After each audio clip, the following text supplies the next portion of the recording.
como el tema que vamos a ver el día de hoy. Inicio la grabación y vámonos directamente a compartir la pantalla con esto que es haciendo negocios de acuerdo a la palabra de Dios y propiamente nos vamos a la lección 36, estableciendo un equilibrado estilo de vida. Qué importante. Bueno, siempre se arranca ofreciéndonos una lectura bíblica, pero luego más adelante retoma algunos versículos y nos invita a reflexionarlos, así que esperaremos hasta que eso suceda para ir a Hebreos capítulo 13. Entramos con el desafío. Vean qué interesante, dice, para el malabarista de un circo, el equilibrio no solo es deseable, puede ser, dice aquí, un asunto de vida o muerte. Y bueno, nos presenta la figura de esta persona. Es una persona que hace malabares. El que hace malabares lo recordamos como esa persona que tiene objetos en su mano, que los lanza y que hace con ellos, con una, por supuesto, gran destreza, suertes que difícilmente se haría si no hubiera muchísima práctica, pero además son personas que tienen sobrado equilibrio. Y entonces nos dice aquí algo importante, el equilibrio para estas personas, para un malabarista, muchas veces no es solamente algo interesante o deseable, sino puede ser un asunto de vida o de muerte. En una báscula, el equilibrio significa una medida y ayuda a mantener el balance entre los platillos y nos presenta esta báscula o esta balanza. La balanza que tiene, digamos, dos brazos normalmente metálicos y en donde se ponen pesos y esos pesos o esas cargas pueden tener o no un equilibrio. Y luego, entonces, nos lleva al siguiente punto, que es la reflexión a la que iremos nosotros. En la vida diaria, el equilibrio también es importante, pero no se logra fácilmente. Y este es un asunto que yo creo que todos nosotros lo entendemos y lo entendemos bien. Vivimos en un mundo absolutamente acelerado y pudiéramos decir que es un mundo desequilibrado. Fui al diccionario a buscar la palabra equilibrio y me encuentro con esto. Vean qué interesante. Nos dice el diccionario de la Real Academia Española, que es el diccionario que suelo utilizar. Equilibrio viene del latín asquilibrium o a equilibrio. Estado de un cuerpo cuando fuerzas encontradas que obran en él se compensan. Y luego lo que sigue a mí me llamó mucho la atención, destruyéndose mutuamente. No sé, pero ahí la palabra destruir o destruyéndose me sorprendió porque no fuera algo que yo relacionaría con el equilibrio. Situación nos dice después, de un cuerpo que a pesar de tener poca base de sustentación, se mantiene sin caerse. Y aquí viene una figura con la que nosotros normalmente asociamos el equilibrio, algo que se mantiene sin caerse, sin desplomarse, sin destruirse. Peso que es igual a otro y que lo contrarresta. Contrapeso, dice la cuarta de las definiciones, contrarresto o armonía entre cosas diversas. La número 5 es bien interesante, ecuanimidad, mesura y sensatez en los actos y juicios. Y entonces encontramos que el equilibrio va a muchísimas áreas de la vida, como por ejemplo los actos y también los juicios, los criterios, las opiniones. Y hay otras definiciones más, son 8 en total las que nos ofrece el diccionario, pero evidentemente todas estas van sobre la misma idea. Entonces, repito lo que nos dice aquí el desafío, que es la introducción al tema. En la vida diaria, el equilibrio también es importante, pero no se logra fácilmente. No es fácil encontrar esas fuerzas que hagan que no nos caigamos, que no sucumbamos, que no seamos destruidos. Algunas veces, continúa el texto diciéndonos, nuestros intentos por encontrar el equilibrio entre muchas demandas de nuestro tiempo y recursos parecen un acto de malabarismo. Y la verdad yo me puedo identificar con eso. Muchas veces me veo precisamente haciendo maniobras con el tiempo. Muchos lo saben, quienes no les digo, yo me dedico a la capacitación empresarial. Soy el director del CBMC, el Comité de Profesionales y Empresarios Cristianos en México, pero a nivel profesional me dedico a la capacitación y viajo por muchas partes de este país y fuera de él, llevando entrenamientos, capacitaciones sobre liderazgo, comunicación, servicio al cliente y muchas cosas dentro del desarrollo humano en las empresas. De hecho, suelo decir, me dedico al desarrollo humano, pero no soy humanista. y no lo soy. Creo que algo que de veras ayuda a los seres humanos es tener una sana desconfianza de ellos. Gracias a esa desconfianza es que existen los líderes. El líder esencialmente es un supervisor. Y bueno, ese es un tema que abordaremos y que hemos abordado en otras ocasiones. Pero el asunto es que encontrar el equilibrio no es fácil. Por ejemplo, hablando acerca de mi trabajo, me topo con que durante todo el año se va estructurando mi agenda y entonces, pues no es el típico trabajo en donde tengo un horario de tal a tal hora, tal a tal día y voy, me presento, salgo de ahí y regreso. No, constantemente mi agenda está cambiando y estoy recibiendo llamadas de diferentes compañías, de diferentes empresas, de diferentes consultorías, de diferentes cámaras empresariales que piden tiempo. Me dicen, Edgar, ¿tienes disponible tal día, tal hora? Nada menos hace unos cuantos minutos antes de arrancar estaba con una escuela que está buscando si le puedo dar una conferencia a sus alumnos, coincidencialmente de Reynosa, Tamaulipas.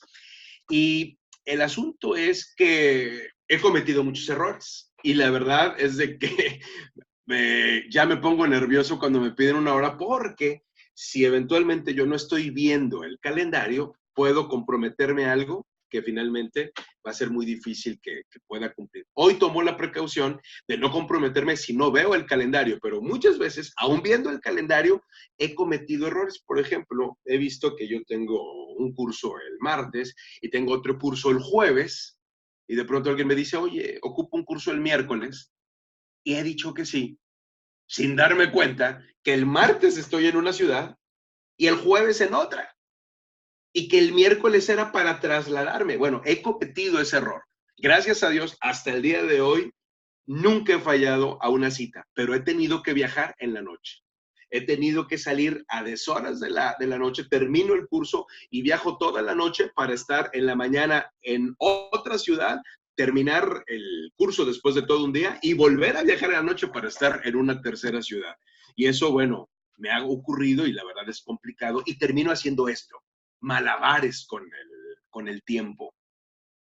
El equilibrio, nos dice el material, en nuestras responsabilidades empresariales y en nuestras familias, así como la participación en la iglesia, nuestro dinero y posesiones, puede ser un continuo malabarismo y entonces encontramos muchos elementos. A veces es difícil tener equilibrio, por ejemplo, en una sola área de la vida, como ahorita lo acabo de mencionar en el trabajo, pero resulta que el trabajo no es toda la vida. También tenemos familia.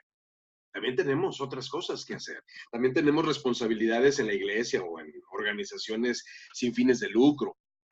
Y entonces, ¿a qué hora hacemos todo eso? Terminamos haciendo malabares. Y luego dice acá, con mucha razón, un líder cristiano dijo que la única persona que había visto vivir una vida equilibrada pasaba de un extremo a otro. No estoy tan seguro que la traducción de este material, que fue originalmente escrito en inglés, sea precisa, pero la idea es así. Dice, la única persona que yo he visto viviendo en equilibrio es porque pasaba en la cuerda floja de un extremo al otro.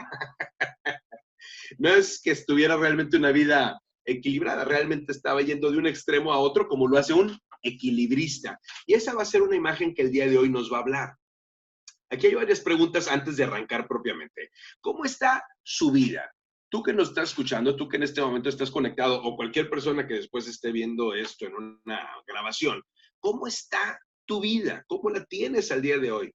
¿Ha sido posible para ti el equilibrio? ¿Qué tipo de equilibrio Dios desea para tu vida? La relación en tu trabajo y tu familia y otras áreas que también son importantes. El día de hoy vamos a ir a la palabra de Dios para conocer lo que Él nos dice que es importante para establecer y mantener un estilo de vida equilibrado. Y bueno, nos vamos directamente a la reacción. Y en la reacción vamos a encontrar una buena cantidad de citas bíblicas, pero curiosamente en esta ocasión, en el punto número 1, no, pero otras preguntas que sin lugar a dudas nos van a hacer reflexionar. Le voy a ir pidiendo a Ladislao que se prepare con Eclesiastés, capítulo 3, versículo 1 para empezar, y luego vamos a brincar al capítulo 7. Normalmente Ladislao utiliza la Reina Valera. Si pudiera tener ahí la nueva versión internacional o la nueva traducción viviente, sería muy bueno. Si tiene la Reina Valera, perfecto, sin ningún problema. Reacción. Punto número 1. ¿Qué viene a su mente cuando piensa en el equilibrio en su vida? Yo te pregunto, cuando piensas en el equilibrio, ¿en qué piensas? ¿Qué es lo que atraviesa tu mente? ¿Se parece a un equilibrista, nos dice el material, o estira y afloja la cuerda? La pregunta es esta. ¿Tú vives como ese equilibrista que va de un lado hasta el otro tratando de aguantar el equilibrio? Bueno, la palabra equilibrista la conocemos, sabemos que hay personas que tienen una gran capacidad para guardar el equilibrio y que son capaces, por ejemplo, de caminar en una cuerda floja. Hace muchos años escuché una historia extraordinaria de un equilibrista. Era un hombre que pone una cuerda sobre las cataratas del Niágara. Sabemos que estas están en el sur del Canadá, en el norte de los Estados Unidos, y se pueden apreciar desde ambas partes, de ambos lados de la frontera. Y bueno, resulta que este hombre, yo había escuchado, que pone esa cuerda y entonces tiene a una audiencia ahí expectante, preguntándose si el hombre es capaz o no de cruzarla, cuando el hombre toma la cuerda y comienza a caminar sobre ella y logra pasar hasta el otro extremo de ella, a una altura importante, 50 metros, quizá sobre estas grandes cantidades de agua que además llevan a estas cataratas y que caer ahí sería, sin lugar a dudas, trágico. Pero una vez que cruza, él le hace una pregunta a la audiencia y la pregunta es, ¿creen ustedes que yo sería capaz de volver a cruzar? La gente ya lo vio hacerlo. Y entonces, sin preguntárselo mucho, dicen ellos, sí, tú puedes hacerlo. Y el hombre entonces regresa. Pero una vez que el hombre ya está de regreso, dicen, ¿creen ustedes que yo sería capaz de volver a cruzar, pero ahora llevando una carretilla en mis manos? La gente entonces lo ve y dice, tú puedes hacer eso. Y entonces el hombre toma la carretilla y cruza ante la mirada expectante de toda la audiencia. Están maravillados, están perplejos, pero ciertamente están ante un hombre que sin lugar a dudas es un fenómeno del equilibrio. Una vez que el hombre ha logrado eso, les vuelve a hacer una pregunta y es esta. ¿Creen ustedes que yo sería capaz de volver a pasar con la carretilla llevando a una persona encima de ella? La gente entonces ya no lo duda mucho y dice, sin duda lo harías, tú puedes hacer eso. Y entonces él dijo, correcto, ocupo un voluntario. ¿Quién se viene? ¿Quién se monta en la carretilla? Yo había escuchado eso hace varios años y que nos llevaba a hablar acerca de lo que es la fe. A veces nosotros decimos, sí, sí, sin lugar a dudas, Dios puede, pero muchas veces cuando Dios nos lleva no solamente a creer en algo que Él hace o que Él es, sino a creerle que Él es capaz de hacerlo en nuestra vida, nos cuesta subirnos a la carretilla. Y la verdad no estaba tan seguro que esa historia fuera cierta. Y bueno, pues me di a la tarea de buscarla y de encontrarla. Esto ocurrió y la historia obedece a un hombre llamado Charles Blondin. Charles Blondin. Este hombre, de hecho acá tengo su nombre completo, fue un hombre extraordinario. Su nombre completo fue Jean-François Gravelet Blondin. Nació en 1824 y murió en el año de 1897. Y este hombre, según leía en su biografía, hizo exactamente eso, no llevando al hombre en la carretilla, según lo que pude leer, así fue como yo escuché la historia hace años, pero sí hizo esto que tenemos aquí en pantalla. De hecho, no lo ven ustedes, déjenme, se los comparto. Ahí está. Quiero que vean esa imagen. La historia cuenta, ya la biografía de este hombre, de que él preguntó a la audiencia que quién sería capaz y lo hizo, dice aquí su biografía. Blondin actuó en 1861 por primera vez en el Palacio de Cristal de Londres, realizando acrobacias con zancos sobre cable que se extendían sobre el vestíbulo principal a 20 metros de altura. En 1873, Blondin cruzó el Birmingham y en 1992 se hizo una estatua a favor de él. Pero el asunto al que queremos llegar es este. parte de su celebridad y fortuna la logró Blondin gracias a su idea de cruzar la garganta bajo las cataratas del Niágara caminando sobre una cuerda a una altura de 50 metros sobre el agua. El trayecto tenía 335 metros de largo.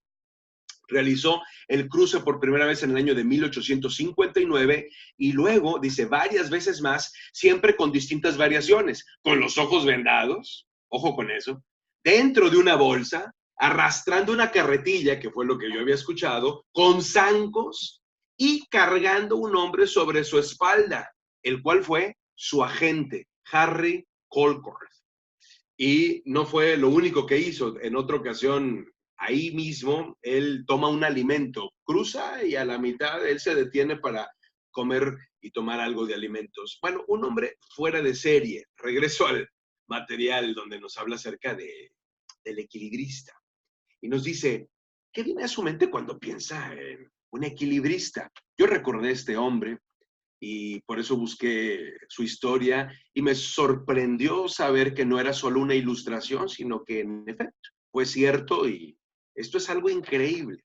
Dios ha hecho el ser humano y el cuerpo humano de formas tan extraordinarias que hay gente que puede llegar a tener un equilibrio así. Yo no soy capaz ni de ponerme los zapatos en un solo pie, tengo un equilibrio pésimo. Me sorprende lo que hizo Blondin. Pero vamos a la Biblia. ¿Cómo es que nosotros vivimos una vida equilibrada? ¿En dónde está nuestra confianza? Si el día de hoy Dios nos dijera, súbete a la carretilla, ¿lo subiríamos? ¿O solo pensaríamos, claro, Dios puede hacer eso sin lugar a dudas, pero conmigo está complicado porque yo tengo muchos pendientes y esto me tiene muy atareado. No me puedo ir porque si no nadie vende, no me puedo mover de aquí porque si no, no se cierra el negocio, no me puedo descuidar porque si no voy a ser traicionado por el socio. ¿Dónde está nuestra confianza? Bien, continuemos. Vamos a Eclesiastés, capítulo 3, versículo 1, y esta va a ser la primera de las aportaciones que vamos a escuchar hoy de voz de Ladislao. ¿La tienes ahí? Sí, así es, Edgar. Dice así, todo tiene su tiempo y todo lo que se quiere debajo del cielo tiene su hora. Correcto. El versículo número 1 es un versículo muy conocido, pero que hoy nos va a recordar un principio elemental. Todo tiene su tiempo, todo tiene su hora y debe de haber un equilibrio. Cuando nosotros estamos tomando el tiempo de una cosa y lo estamos llevando a otro escenario, lo estamos invirtiendo en otra cosa, pues vamos a tener, sin lugar a dudas, problemas. Vamos a perder el equilibrio y esto es algo que nos va a dañar y no solo a nosotros, sino que también puede dañar a nuestras familias, puede dañar nuestras relaciones y por eso les decía que habían empezado los cocolazos y muy pronto. Vamos a Eclesiastés, capítulo número 7, versículos 13 y 14 solamente y luego vamos a brincar al 18, pero primeramente Eclesiastés, capítulo 7, versículos 13 y 14. ¿Qué es lo que nos dice esa porción, Ladislao? Dice así, mira la obra de Dios, porque ¿quién podrá enderezar lo que él torció? En el día del bien goza del bien, y en el día de la adversidad considera. Dios hizo tanto lo uno como lo otro, a fin de que el hombre nada halle después de él. Correcto, correcto. Muchísimas gracias.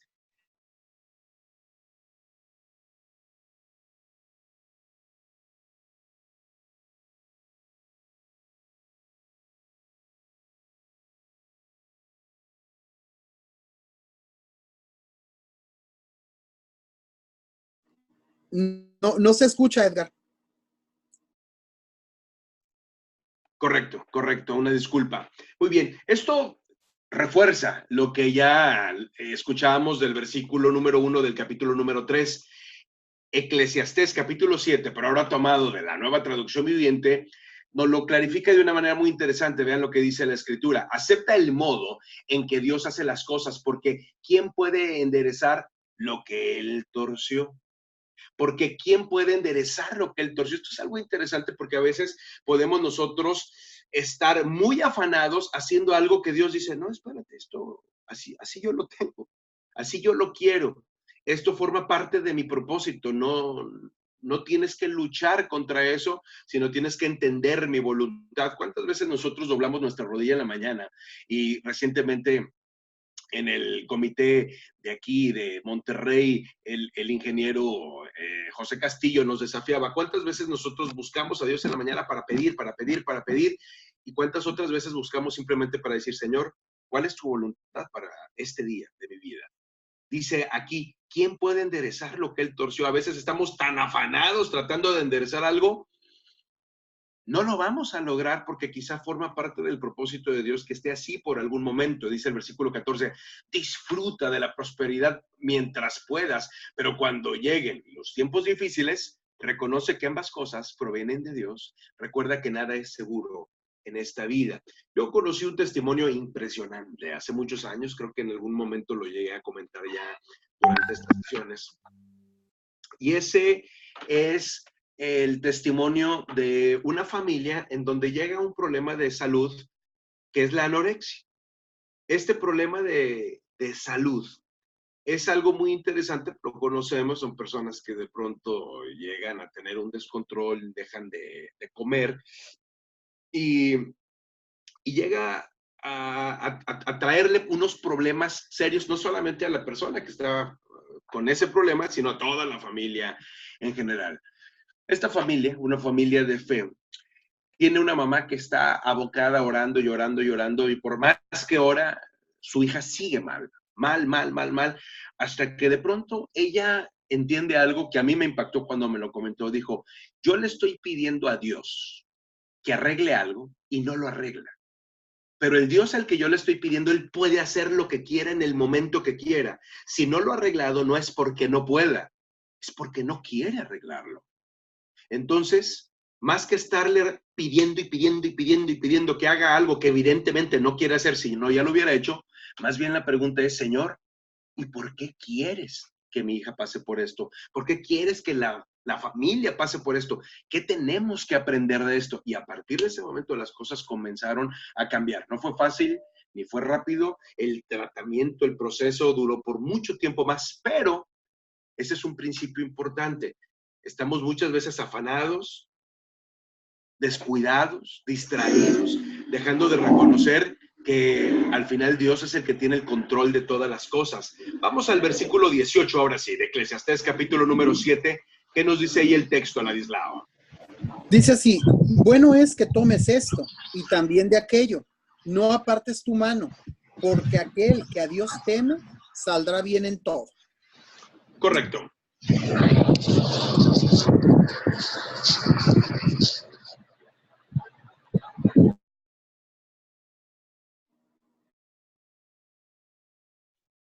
Correcto. ¿Qué versículo este tan impactante?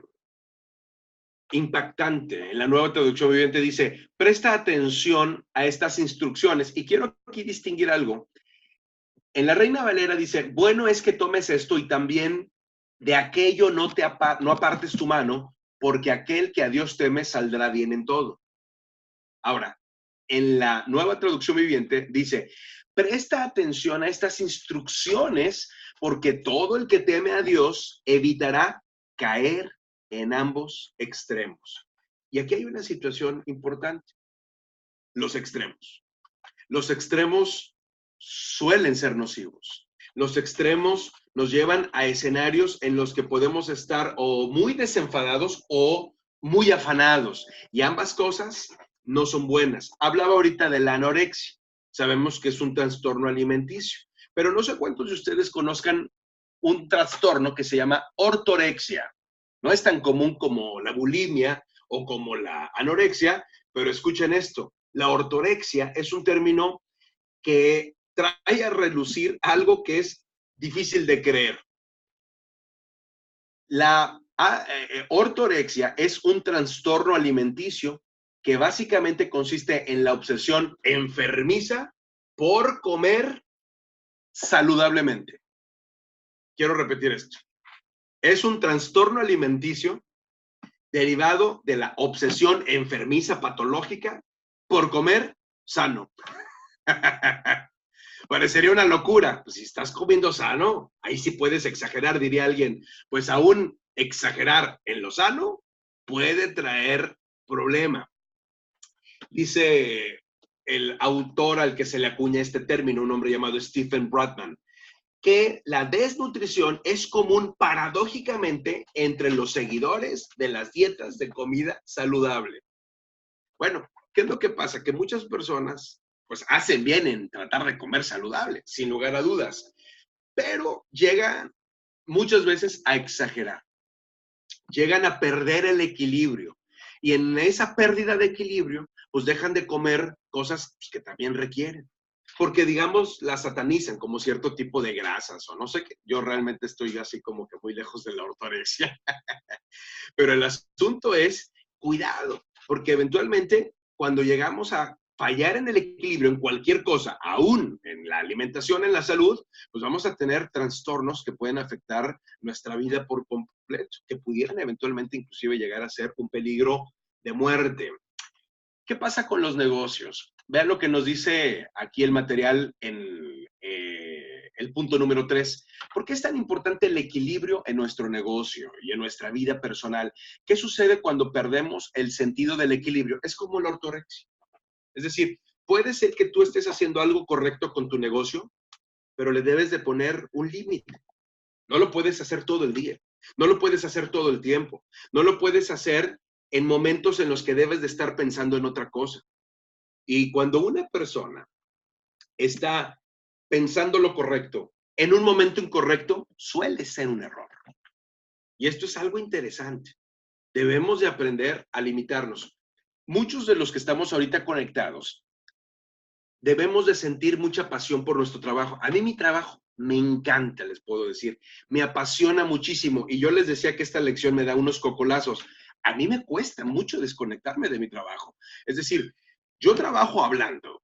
Quienes me conocen saben que hablo, bueno, hasta por los codos.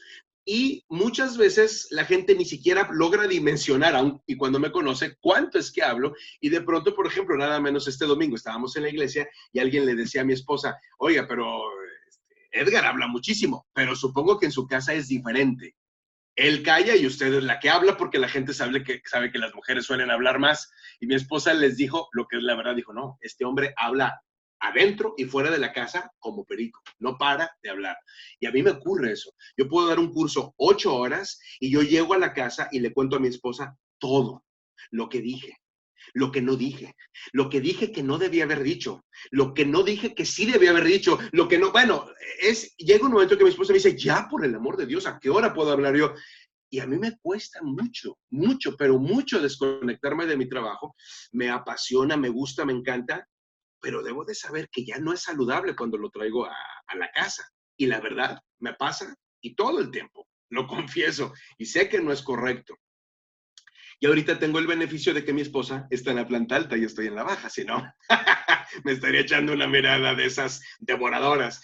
Pero la verdad es de que yo sé que no debe de ser así. ¿Por qué es importante el equilibrio en nuestros negocios? Pues porque los excesos matan. Así de sencillo, así de crudo, así de cruel. Simple y sencillamente existe la ortorexia, imagínate. Un trastorno alimenticio por comer sano, ¿qué se puede esperar de lo demás? El punto número 4 nos va a llevar a algo en donde me gustaría interactuar. Interactuar con quienes ahorita están conectados. Hay 24 participantes y vean lo que dice aquí el material. En la vida de un cristiano existen muchas tensiones.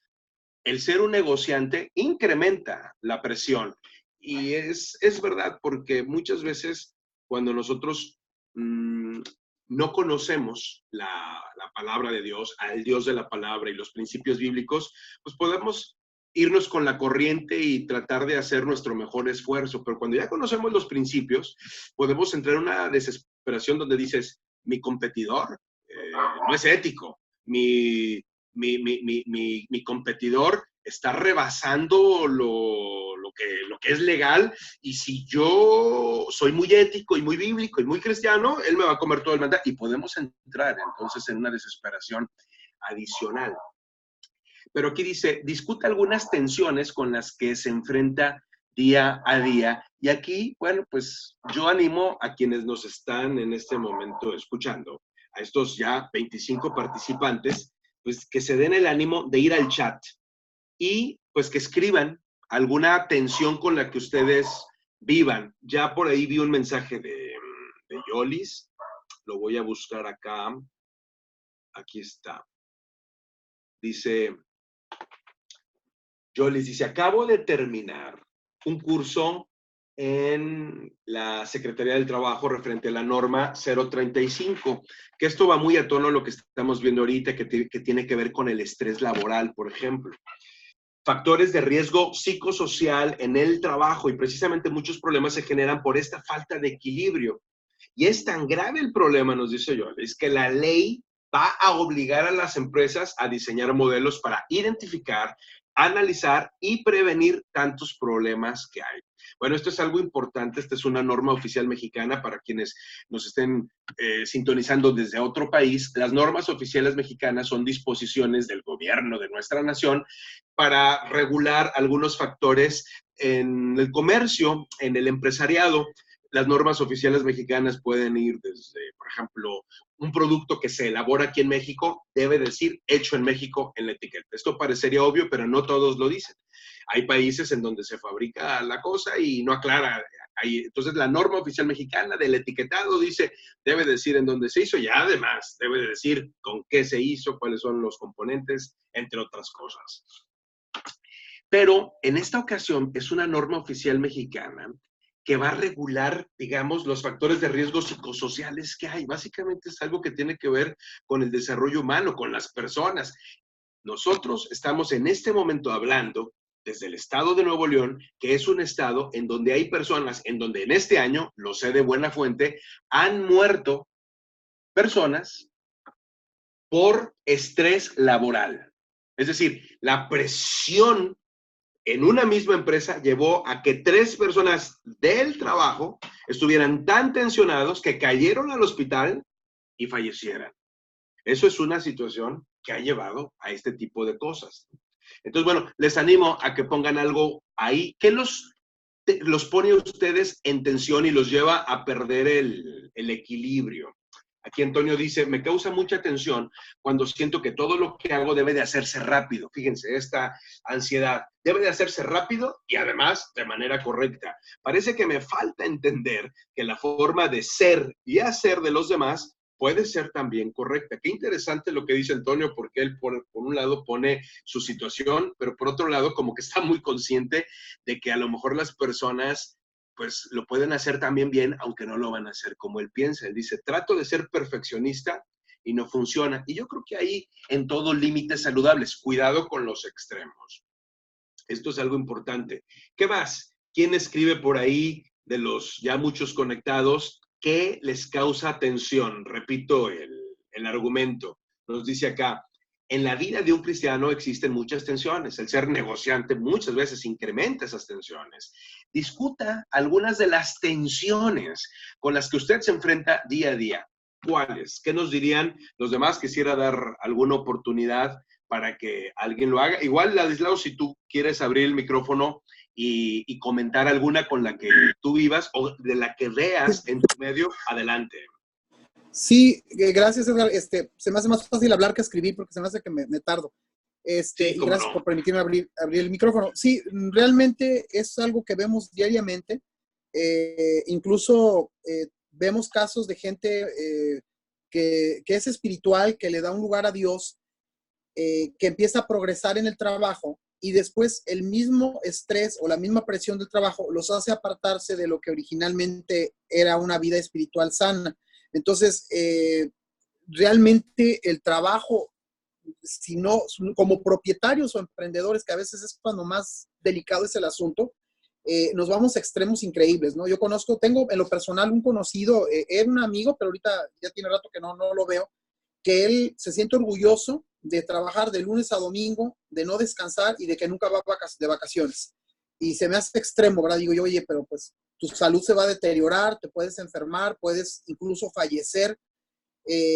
Incluso me ha tocado verlo, que se pierde 3 días. Le hablaba yo, ¿qué pasó? ¿Dónde estás? ¿No? Es que cayó con una jaqueca internado al hospital y se quedó internado 3 días para poder recuperarse. O sea, el cuerpo, les comento yo, amistades de aquí, el cuerpo te cobra la factura. Si tú estás bajo presión o bajo estrés, la presión sale o por la cabeza o por el estómago pero sale. O sea, definitivamente te vas a terminar enfermando. Entonces, pues como dice aquí el curso, ¿verdad? Nada como el equilibrio. Oye, descanso, ejercicio, tu convivio con la familia, porque el que se mete a trabajar sin tomar en cuenta esto, al final la factura se cobra. Decía un amigo que tenía en el gimnasio, mira, Ladislao me decía, en esta vida, la vida es como un restaurante, nadie se va sin pagar la cuenta. Entonces, está tremendo, ¿no? O sea, la factura la vas a pagar, la cuestión es a qué horas vas a pedir tu cuenta, ¿verdad? Básicamente es mi comentario. No, bueno, la verdad es de que muy rico tu comentario, muy lleno de Gracias. elementos. Y ese comentario también que tú recibiste, que ahora nos compartes del amigo del gimnasio, está fuertísimo, ¿no? Uh-huh. Y aquí comenta algunas otras personas y quiero compartirlo también. Vamos a ver. Antonio ya lo leíamos. Luego viene Alves. Alves nos dice, me causa mucha tensión cuando siento que todo lo que hago debe de hacerse rápido. Perdón, estoy repitiendo el de Antonio. Ahora sí el de Alves. Cuando tenemos que tomar decisiones y muchos de los soportes, fundamentos que tenemos son supuestos o premisas que no sabemos si se van a cumplir o se desconoce qué tanta profundidad, análisis se le dieron a las premisas. Y esto es algo bien interesante lo que nos está diciendo Alves, porque muchas veces nosotros estamos confiando en cosas o en personas que son tan falibles como nosotros. Y aquí viene un punto importante. Nosotros como cristianos pues no deberíamos de tener ese problema porque tenemos un fundamento en el cual nosotros podemos confiar plenamente, porque Dios no es hombre para que mienta, ni hijo de hombre para que se arrepienta. Gracias por traerlo a la luz, Alves. Jolis dice, siento y creo que la vida está pasando muy rápido y creo que el tiempo de la vida que me queda no me va a alcanzar para hacer todo lo que quiero. Qué interesante. Yo escuché en alguna ocasión decir a Marcos Witt, el famosísimo cantante cristiano, algo así como, si no te alcanza el tiempo para hacer todo lo que quieres hacer, es que quieres hacer algo que Dios no te ha pedido que hagas, porque Dios te ha dado el tiempo suficiente para hacer lo que requieres. Y este es un punto bien interesante. Yo creo que muchas veces terminamos tratando de hacer cosas que van más allá del propósito de Dios para nuestra vida. Ahora, Jolis dice, siento que la vida está pasando muy rápido. Yo suelo decir, de los 5 años que cobré conciencia, si es que alguna vez la cobré, hasta los 20 me pasó el tiempo, digamos, bastante lento.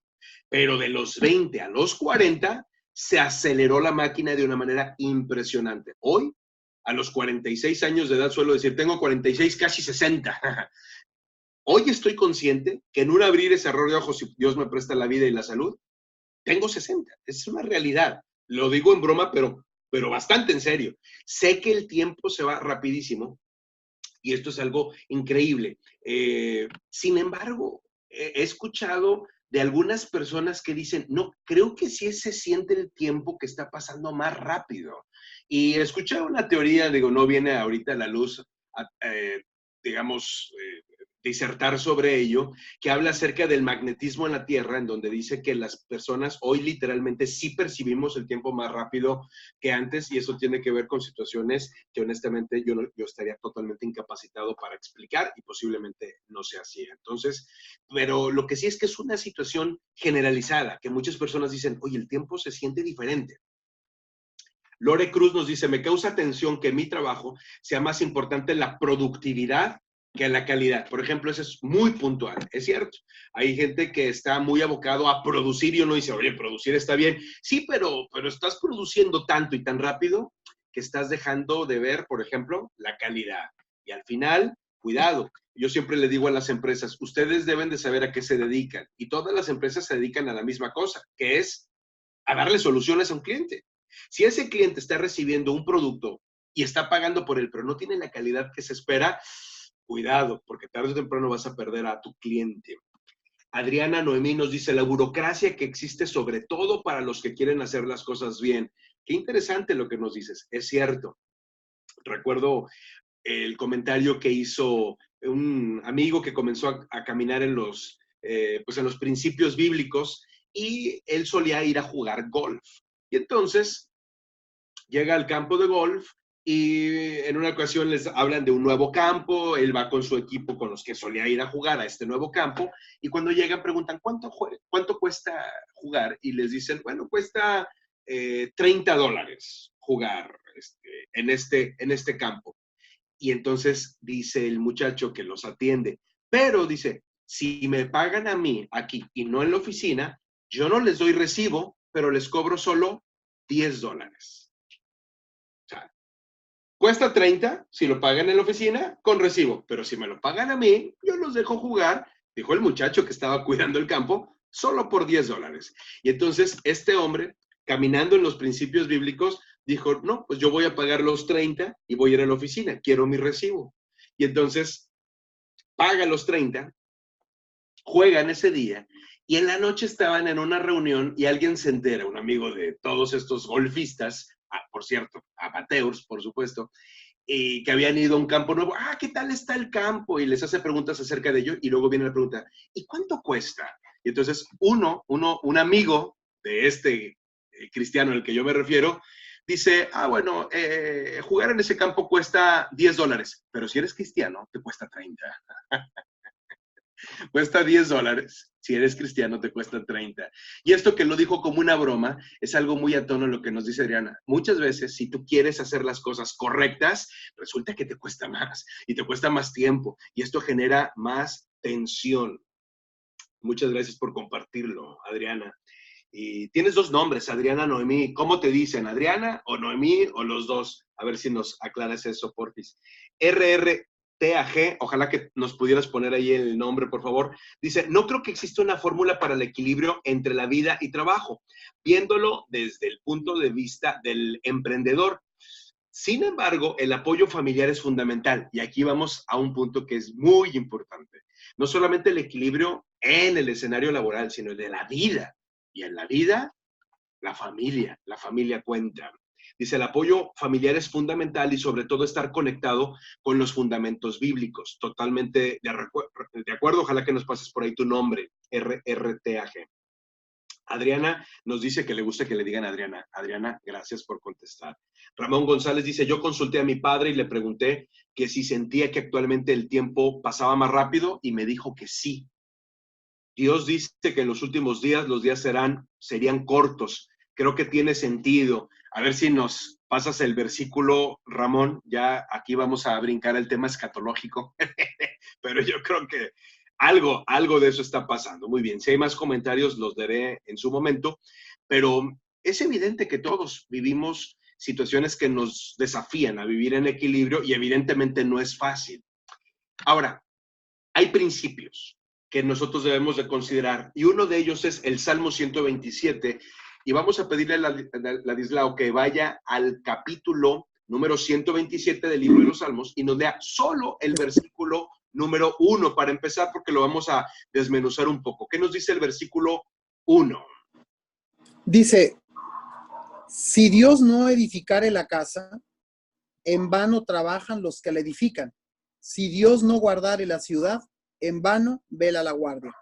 Correcto, muchas gracias. Vean, aquí tiene dos elementos. Dice, si Dios no edifica, entonces en vano trabajan. Él edifica, las personas trabajan, pero el trabajo puede resultar infructuoso si no es Dios el que está edificando. Esta es la idea. Y luego dice, si Dios no guarda la ciudad, si Él no la cuida, por más que tú la cuides, por más que la cuide el guardia o la vele el guardia, no va a funcionar. Vean cómo las palabras que utiliza la Nueva Traducción Viviente. Si el Señor no construye la casa, el trabajo de los constructores es una pérdida de tiempo. Él debe de ser el constructor. Nosotros, yo creo que humanamente, como ahorita nos lo comentaba alguien, debemos de saber que no hay forma de que vivamos en equilibrio. Tendemos a los extremos. Es una cosa que está en nuestra naturaleza. La forma en la que sí podemos llegar a tener equilibrio es descansando en el que de veras lo tiene, y es en Dios. Que Él construya. Ahora, ¿cómo es que Dios construye?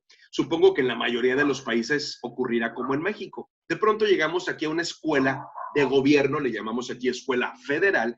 Es una escuela que no es un colegio particular, sino es una escuela del gobierno mexicano.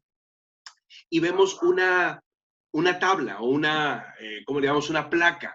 En esa placa se le agradece a veces al presidente de la República, se le agradece al gobernador, no sé si algunas otras figuras relevantes pudieran aparecer en esas placas, pero normalmente son altos funcionarios de gobierno a quienes se les agradece la construcción de ese inmueble. Y esto es interesante porque es evidente, es obvio, es lógico que ni el presidente, ni ningún gobernador, ni ninguna cosa o persona importante pues se puso ahí a edificar esa construcción. Él no agarró el ladrillo y hizo la mezcla, si acaso puso la primera piedra como algo simbólico, pero él no construyó.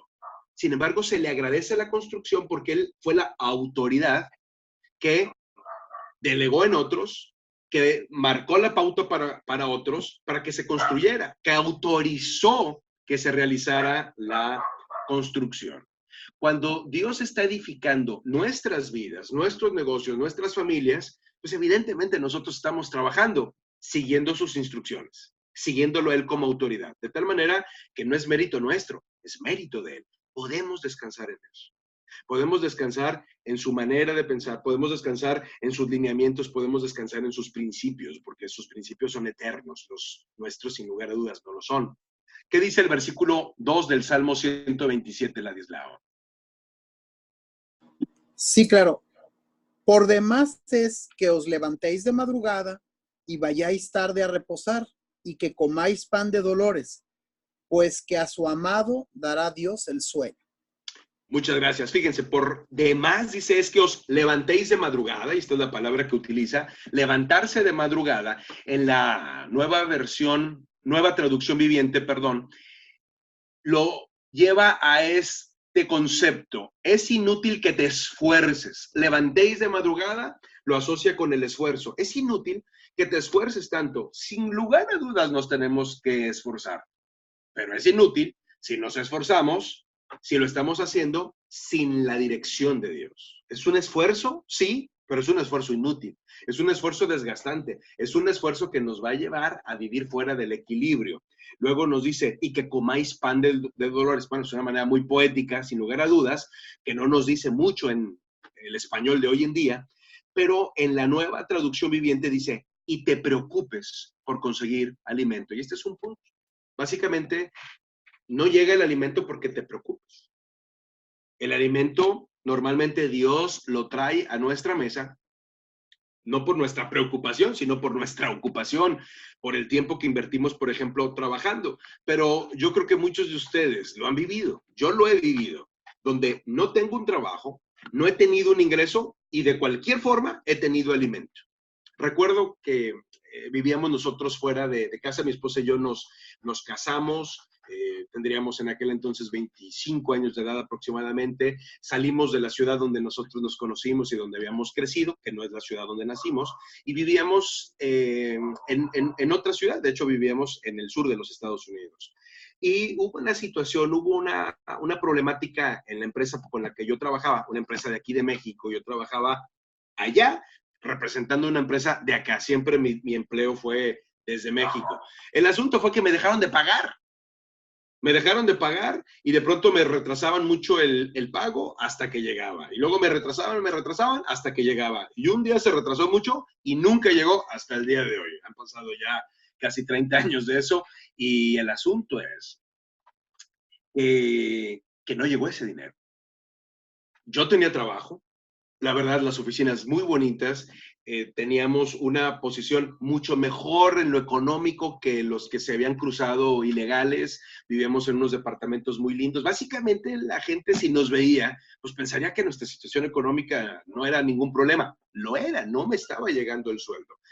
Pero fíjense lo que pasó. Recuerdo que llegamos nosotros a una reunión de la iglesia, había un servicio los martes en la noche, y una hermana, Iris, su nombre, de Honduras, la recuerdo perfectamente bien. Una hermana, le gustaba mucho hacer tamales, unos tamales hondureños muy, muy ricos, por cierto. Ella nos llega con dos grandes bolsas, llenas de mandado, y nos dice, ay, Edgar, Jessy, miren, yo no sé por qué Dios puso esto en mi corazón, yo sé que ustedes no tienen gran necesidad, pero fue muy claro que Dios me puso en el corazón que fuera al súper y que les comprara estas bolsas de mandado. Son para ustedes.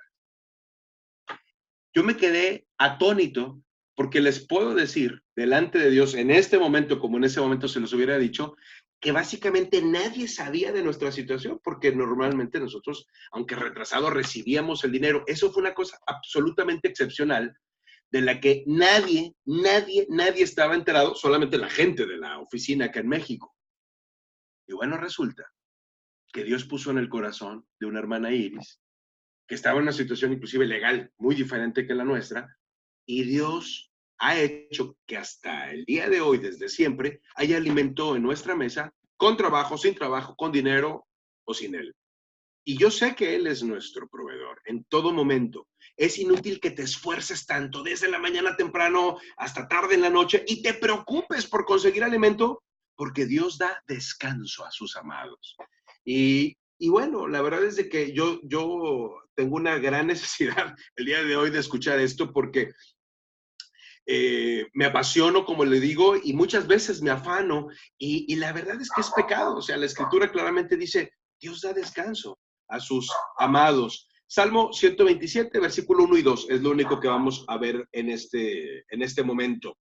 ¿Qué dice Eclesiastés capítulo 4, versículo 8, Ladislao? Sí, déjame, me muevo tantito entonces. Eclesiastés Capítulo 4, 4. versículo 8, mientras lo buscas, sé que hay otro mensaje acá. Ya nos Estoy aquí. respondió. Sí, adelante, Ladislao. Sí, dice, está un hombre solo y sin sucesor, que no tiene hijo ni hermano, pero nunca cesa de trabajar, ni sus ojos se sacian de sus riquezas, ni se pregunta, ¿para quién trabajo yo? Y defraudo mi alma del bien. También esto es vanidad y duro trabajo. Aquí nos presenta, muchas gracias, Ladislao, el escenario de una Sí. persona que trabaja mucho, y ahí dice el escritor, dice el rey Salomón, pues este pobre hombre no sabe para quién está trabajando. Y deja de ver cosas importantes. Nos dice acá, ese hombre está solo, está sin sucesor, no tiene hijo, no tiene hermano, está trabajando para un desconocido. Está trabajando para alguien que no ha pagado ese precio. Sus ojos no se sacian de sus riquezas, ni se pregunta, ¿para quién trabajo yo? Y esa es la realidad. Es vanidad y es solo trabajo duro, pero no solo es eso, es desperdicio de vida. Vamos a brincar a Eclesiastés capítulo 6, versículo 1 al 6. Y antes de eso, Ladislao, voy a leer aquí para no moverte tanto hasta el Génesis, esa lectura de Génesis capítulo 2, versículos 2 y 3, lo tomo de la Nueva Traducción Viviente. Dice, cuando llegó el séptimo día, Dios había terminado sobre su creación y descansó. Descansó de toda su labor. Dios bendijo el séptimo día y lo declaró santo, porque este fue el día que descansó de toda la obra de su creación. Y bueno, pues básicamente pues sabemos que Dios no se cansa. Dios no descansó porque estuviera cansado. Dios descansó para disfrutar de su creación y nos enseña muchísimo con ello. Nosotros sí requerimos descanso. Nosotros también tenemos que disfrutar de las cosas que Dios nos ha dado y nosotros tenemos que aprender a equilibrar nuestra vida. ¿Qué dice Eclesiastés capítulo 6? Comenzando desde el versículo número 1. Sí, dice así, hay un mal que he visto debajo del cielo y muy común entre los hombres, el del hombre a quien Dios da riquezas y bienes y honra y nada le falta de todo lo que su alma desea, pero Dios no le da facultad de disfrutar de ello, sino que lo disfrutan los extraños. Esto es vanidad y mal doloroso. Aunque el hombre engendrare 100 hijos y viviere muchos años, y los días de su edad fueren numerosos, si su alma no se sació del bien y también careció de sepultura, yo digo que un abortivo es mejor que él, porque éste en vano viene y a las tinieblas va, y con tinieblas su nombre es cubierto. Además, no ha visto el sol ni lo ha conocido, más reposo tiene este que aquel, porque si aquel viviere 1000 años 2 veces sin gustar del bien, ¿no van todos al mismo lugar? Aquí hay algo Hasta el 6. Súper rudo, muchas gracias, Ladislao. Por un lado, nos habla en el pasaje anterior, lo veíamos y aquí al principio también lo enfatiza, alguien que no deja descendencia, está trabajando, pero evidentemente para otro, no lo va a dejar a ningún hijo, ni siquiera tiene hijo. Pero aquí va todavía más allá, dice, bueno, aunque tuviera 100 hijos, dice, y aunque viviera 1000 años, puede ser que ni aún así lo disfrute. Yo he conocido personas así. Dice Stephen Covey en sus 7 hábitos de la gente altamente efectiva. Hay muchos que suben la escalera del éxito para descubrir una vez que están en la cumbre que la reclinaron en la pared equivocada. Conozco personas exactamente así que han llegado a los años más altos de su vida, que sí tienen hijos, que tienen quizá una fortuna económica, que tienen una empresa bollante y que dicen, Edgar, yo no sé para qué hice esto no sirve para nada. Están en una depresión parecida a la que evidentemente tenía acá Salomón. ¿Cuál es el principio bíblico que tenemos que abrazar? Vamos a Hebreos capítulo 13 y vamos a terminar con algunos versos de este capítulo. Hebreos 13, vamos comenzando con el versículo 1, 2 y 3 y aquí vamos encontrando muchas respuestas. Si nos puedes ayudar con ellos, Ladislao, por favor. Sí, claro, dice, permanezca el amor fraternal. No os olvidéis de la hospitalidad, porque por ella algunos, sin saberlo, hospedaron ángeles. Acordaos de los presos como si estuvierais presos juntamente con ellos, y de los maltratados como que también vosotros mismos estáis en el cuerpo. Aquí, muchas gracias, Ladislao. El punto de partida es, Sí. si nosotros queremos vivir una vida equilibrada, no la vamos a vivir concentrados en nosotros mismos, ni aún si estamos concentrados en nuestras familias. Tenemos que ir más allá, tenemos que pensar en otros. Nos exhorta a no olvidarnos de la gente necesitada. Cristo es un excelente y tremendo ejemplo. Él, siendo el Hijo de Dios, como dice allá en Filipenses, no teniendo nada que aferrarse, decide despojarse a sí mismo, haciéndose obediente hasta la muerte. ¿Por qué viene Cristo? Por nosotros. Así de fácil. Él no tenía por qué padecer eso, pero quiso hacerlo. El método de salvación, Dios lo inventó. ¿Por qué tan cruel? ¿Por qué tan cruento? Porque así Dios dice que ama. Cuando Dios pone su amor en nuestros corazones, lo que brota es eso, que pensemos en otros que también requieren del amor de Dios para empezar. ¿Y qué nos dice el versículo 4 de ese capítulo 13 de Hebreos, Ladislao? Dice, honroso sea en todos el matrimonio y el hecho sin mancilla, pero a los fornicarios y a los adúlteros los juzgará Dios. Parecería como que cambiamos de tema, ¿se fijan? Brincamos de ayudar a otros al matrimonio. Pero volvamos al capítulo número 13, versículo 4, y veamos desde un contexto más amplio a qué se refiere. Sí está hablando acerca del adulterio y de que esto es algo que daña a la familia, comenzando por supuesto con el matrimonio, pero pensemos también que el adulterio pudiera representar muchos factores, por ejemplo, una relación sentimental o una relación, un vínculo con otra persona fuera del hogar, sí, pero ¿qué tal, digamos, un adulterio con el trabajo? Un adulterio con la empresa, un adulterio con el ministerio. ¿Cuántas personas no pudieran decir, a mi padre me lo quitó la iglesia, o mi padre fue infiel a nuestra familia por la iglesia? Y es un hombre que se abocó a otros, pero a nosotros nos dejó por completo y nos dice, cuidado, no traigas el adulterio a tu cama, no la manches, no la ensucies. Y a mí me habla porque muchas veces he traído trabajo, he traído pendientes, he estado mandando mensajes, he estado contestando WhatsApps de trabajo cuando ya estoy en la cama, listo para dormir, listo para descansar. Y entonces estoy trayendo a mi matrimonio algo que no debo. Y claro, no se ve como una situación fuera de orden, no es una relación ilícita con otra persona, pero tampoco está bien. Y también es pecado. ¿Qué dice el versículo 5 y el 6 de ese Hebreos 13, Ladislao? Dice, sean vuestras costumbres sin avaricia, contentos con lo que tenéis ahora, porque Él dijo, no te desampararé ni te dejaré. De manera que podemos decir confiadamente, el Señor es mi ayudador, no temeré lo que me pueda hacer el hombre. Gracias, Ladislao. Ahí está el equilibrio. No trabajo como loco afanándome en algo que Dios me ha prometido, pero tampoco debo de caer en el otro extremo y decir, bueno, como Dios lo va a hacer, entonces no hago nada. Aquí la aplicación personal nos lleva a esto, nos dice, una vida cristiana equilibrada es una vida de prioridades claras y definidas. Trabajamos, sí, y trabajamos duro, sí, pero trabajamos a su tiempo y trabajamos con las prioridades que Dios ha puesto. No trabajamos por el sustento, porque Dios es el que nos va a sustentar con el trabajo sin Él, con el cliente o sin Él, con dinero o sin Él. Trabajamos para los propósitos de Dios y tenemos un balance.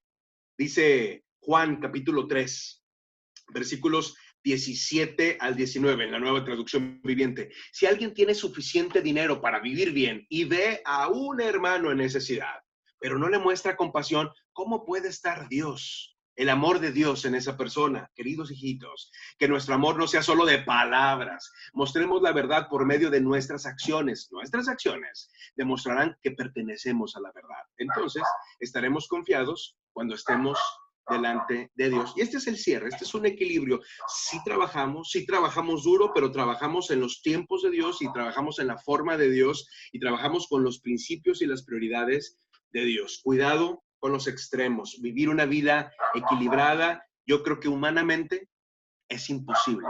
Pero, así como dijo Pablo, ya no vivo yo, más vive Cristo en mí. Cuando alguien vea que nuestras vidas son verdaderamente equilibradas y digan, ¿cómo le haces? No lo hice. Dios lo hace en mí y a través de mí. Agradezco muchísimo la atención. Voy a los últimos comentarios que pudieron haber llegado en el chat. Dice Ramón González, Mateo capítulo 24, versículos 19 al 22. Cierto, ahí habla de que los días serán acortados. Dice el versículo 22, y si aquellos días no fuesen acortados, nadie sería salvo. Bueno, normalmente entendemos ese pasaje como que se acorta la cantidad de días, pero igual y podemos estar ante un fenómeno que va hasta inclusive lo textual en ese sentido. Hoy parece que los días no fueran de 24 horas. Muy bien. Agradezco muchísimo la atención de todos. Ladislao, gracias por tu participación una vez más, muy copiosa y también no solo la lectura, sino las aportaciones que has hecho. Gracias a ti, Edgar, y a todos. Muy amable. Muchas gracias. Gracias a todos los participantes. Y bueno, Keren por ahí ya nos mandó la lista desde su Galaxy Grand Prime. Le agradecemos muchísimo. Y bueno, pues ella está haciendo también un esfuerzo descomunal porque por razones de trabajo ahora tiene que empezar a escucharnos moviéndose. Gracias a todos los participantes. Octavio dice muchas gracias, buenas noches. Gracias por las aportaciones de todos. Hoy fue muy copiosa. Qué bueno que así fue. Y bueno, la próxima sesión vamos a hablar de algo que pudiera parecer una locura de contradicción con esta. ¿Cómo establecer metas? Es buenísima. Y vamos a hablar acerca de lo que la Biblia nos enseña, de cómo establecer metas, sí, metas correctas, metas no humanas, metas que van a glorificar a Dios, pero metas al fin y cómo ordenar nuestras vidas por ellas. En ese sentido, esto ha sido un área en la que yo he encontrado muchísima pasión y entreno a muchos para trabajar con ello. Y bueno, sé que la próxima semana no te lo puedes perder. Metas, cómo establecer metas. Acá dice el material en la parte final. Para la siguiente lección, estudiaremos cómo los empresarios más activos y exitosos son aquellos que establecen metas efectivas. Sí, hay muchos tipos de metas y no todas son efectivas, ojo con eso. Discutiremos la importancia de establecer metas, no solo en la cimentación de un negocio próspero, sino también para servir como siervos fieles y leales. Gracias a todos, que pasen una extraordinaria noche. Que Dios les bendiga.